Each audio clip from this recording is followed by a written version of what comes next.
Époque perdue par les joueurs de Rapperswil. Zurich n'arrive pas à sortir de sa zone. Et le tir est goal. Et but pour Rapperswil. Cette fois-ci, il n'y a rien à dire. Et c'est Moses qui signe son 4e but de la saison. 1-0. Alors cette fois-ci, après 3 minutes et 25 secondes de jeu, on va revoir ce puck mal dégagé par la défense zurichoise, récupéré par Moses, qui entre 3 ou 2 Zurichois et demi arrive à tirer en direction du gardien Weber et le battre très proprement au deuxième poteau. Rien à dire, 1-0 pour récupération des Saint-Gallois. Il a un petit peu perdu pied là, le joueur de Rapperswil, c'était Sataric, et goal de Zurich. Et un partout après 7 minutes et 2 secondes de jeu dans cette première période. Réussite de Kruger. Patrick Guéric, pardon. C'est noté, mais on est là sur Kruger.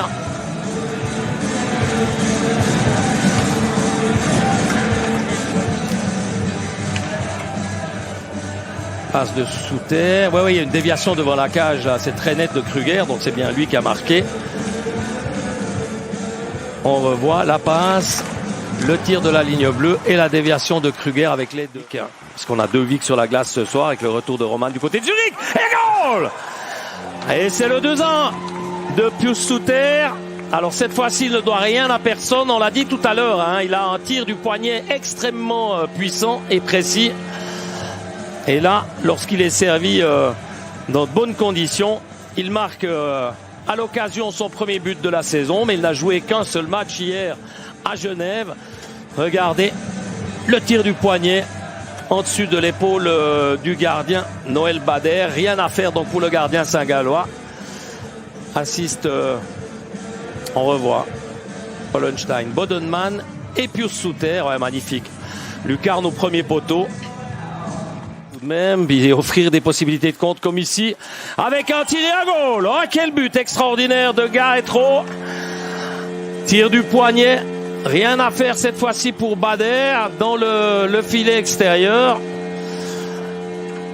Et ben voilà, on venait de le dire, hein, Rapperswil doit faire le jeu, mais en même temps il s'expose évidemment après 40 minutes et 27 secondes un contre zurichois et Corrente. Zurich peut compter justement, c'est Andrighetto dont on parlait tout à l'heure qui sert parfaitement Garetro, le nouveau top scorer de la formation zurichoise, qui donc du coup peut marquer son 14e point et garder un point d'avance sur Hollenstein qui lui a été impliqué sur la 2e réussite.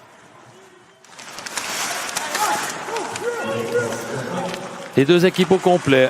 Et un peu perdu par les défenseurs de Rapperswil. Et une nouvelle possibilité, un but. Réussite de Sigrist, qui marque au passage son 3e but de la saison et qui permet aux Zurichois de reprendre 2 longueurs d'avance. Mais quelle nouvelle erreur des joueurs de Rapperswil sur cette sortie de zone. Regardez. C'est Dufner qui fait cette mauvaise passe et du coup le puck revient. Alors c'est très bien joué là de la part de Sigrist, joueur formé à Woodsville, qui avait passé d'ailleurs par le championnat de la Ligue de l'Ouest junior du côté de l'Amérique du Nord. Et ce tir du poignet au premier poteau dans la lucarne et puck perdu. Tentative de tir et goal! Et goal pour Rapperswil.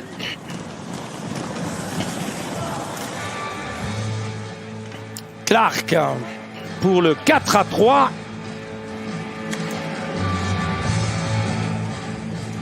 Troisième but cette saison pour Kevin Clark.